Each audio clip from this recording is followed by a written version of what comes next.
क्या मुख्य चुनाव आयुक्त ज्ञानेश कुमार को मोदी और शाह जेल जाने से बचा पाएंगे? क्योंकि दोस्तों ज्ञानेश कुमार के ऊपर तलवार लटक चुकी है।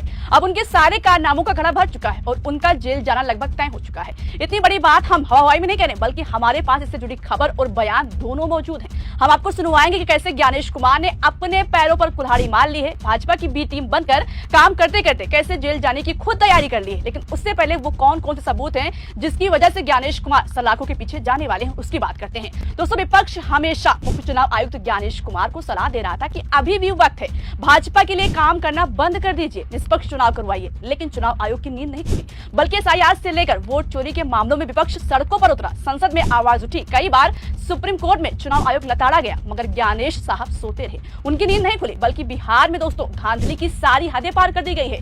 बिहार में वोट चोरी का जो कारनामा हुआ है उसने सभी को हिलाकर रख दिया है। कैसे पूरा का पूरा चुनाव हाईजैक करके भाजपा को जिताया गया, इसका चिट्ठा खुलकर सामने आ गया है। दोस्तों हम बिहार चुनाव का जो पर्दाफाश करने जा रहे हैं उसको गौर से सुनिएगा।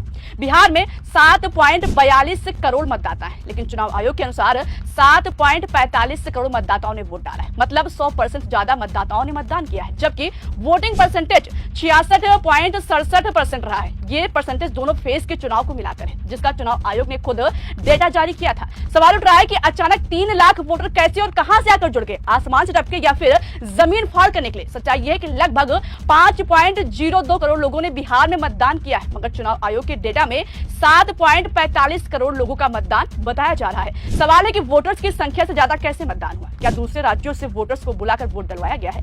सवाल खड़ा हो रहा है। शायद ज्ञानेश कुमार साहब को लगा था कि बिहार के लोग उनके बताए आंकड़ों का गुणागणित नहीं कर पाएंगे, लेकिन वो भूल गए कि अब लोग उनकी हर एक्टिविटी पर नजर रखते हैं। इसको विपक्ष ने फटाक से लपट लिया। पूरा विपक्ष सवाल दाग रहा है, लेकिन ज्ञानेश कुमार के पास इसका जवाब नहीं है, इसलिए मुंह में दही जमा कर बैठे हैं। लेकिन उधर विपक्ष उनके खिलाफ सबूत इकट्ठा करने में लगा है, जिसके बाद ऐसा धमाका होगा कि ज्ञानेश कुमार को जेल जाने से कोई नहीं रोक पाएगा। सांसद पप्पू यादव ने तो खुली धमकी दे दी है कि भाजपा वाले चाहकर भी उनको नहीं बचा पाएंगे। इस खबर ने न सिर्फ चुनाव आयोग बल्कि पूरे भाजपा खेमे को हिला कर रख दिया है। पहले आप पप्पू यादव का बयान सुनिए।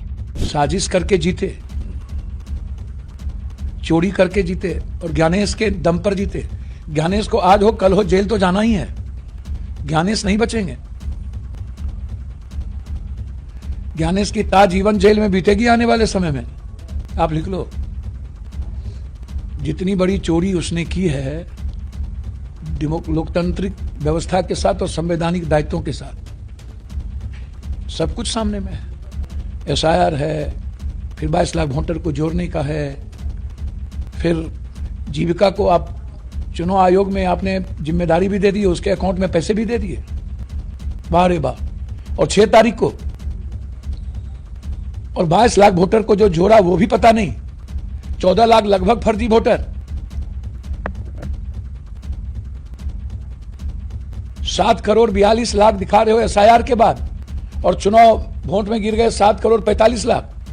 दोस्तों पप्पू यादव न सिर्फ आरोप लगा रहे हैं बल्कि सबूतों की बात कर रहे हैं। उधर आरजेडी के हाथ बिहार चुनाव में धांधली के पुख्ता सबूत लगे हैं। खबर देखिए, लिखा है बिहार चुनाव रिजल्ट के बाद राजद नेताओं ने सरकार और चुनाव आयोग पर गंभीर आरोप लगाए। कहा कि बिहार में ईवीएम में चोरी की गई, पटना के मौर्या होटल में सारा खेल किया गया है, इसमें कई मंत्री शामिल हैं जिनके खिलाफ सबूत जुटाया जा रहा है। इसके बाद राजद लड़ाई लड़ेगी, यानी पटना के मौर्या होटल में ये सारा खेल हुआ है। बहुत जल्द सारे सबूत आरजेडी के हाथों में होगा। देखा जाए तो इस समय ज्ञानेश कुमार सबसे मुश्किल दौर से गुजर रहे हैं। उनके खिलाफ आग भड़क उठी है। इस आग में घी कांग्रेस के दिग्गज नेता दिग्विजय सिंह ने डाली। उन्होंने कहा कि ईवीएम में गड़बड़ करने वाले एक न एक दिन पकड़े जाएंगे, उन्हें देशद्रोह के आरोप में फांसी की सजा होगी। बिहार में जो नतीजे आए वो उत्तर कोरिया, चीन और रूस के चुनावों जैसे हैं, जहां सभी वोट एक ही पार्टी को जाते हैं। यानी ज्ञानेश कुमार बुरे फंस चुके हैं। अभी तक लड़ाई सिर्फ वोट चोरी और एसआईआर की थी। विपक्ष बिना सबूतों के आरोप लगा रहा था, लेकिन अब सारे सबूत इकट्ठा किए जा रहे हैं और ये सारे पुख्ता सबूत रहेंगे, जिसको भाजपा अपना सारा तंत्र लगाकर झूठा साबित नहीं कर पाएगी। सोचिए, जब ज्ञानेश कुमार के अधिकारी ही ज्ञानेश कुमार के खिलाफ यानी चुनाव आयोग के खिलाफ सड़क पर उतर आए हों, तो कैसे आयोग के साख पर सवाल न उठे।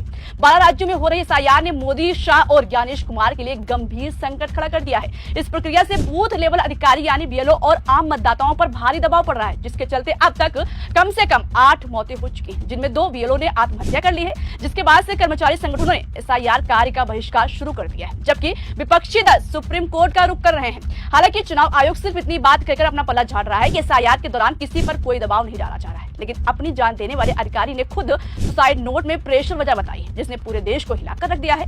दोस्तों, चुनाव आयोग के कर्मचारी ही आयोग के वरिष्ठ अधिकारियों के खिलाफ मोर्चा खोल चुके हैं। ये संकेत है कि अंदर ही अंदर बड़ा उबाल है और ये उबाल किसी भी वक्त व्यापक आंदोलन में बदल सकता है। कांग्रेस तो दिल्ली के गांधी मैदान में 12 राज्यों में हो रहे एसआईआर के खिलाफ महारैली करने जा रही है। अगर यही हालात बने रहे तो हो सकता है कि एसआईआर पर न सिर्फ देशव्यापी रोक लगे, बल्कि ज्ञानेश कुमार को अपने पद से इस्तीफा तक देना पड़ सकता है। माना जा रहा है कि आने वाले दिनों में ये विवाद सिर्फ राजनीतिक नहीं बल्कि लोकतांत्रिक अधिकारों की लड़ाई का रूप ले सकता है। विपक्ष एविडेंस के साथ सुप्रीम कोर्ट जाने की तैयारी कर रहा है। अगर सबूत सच साबित हो गए तो ज्ञानेश कुमार का जेल जाना लगभग तय है।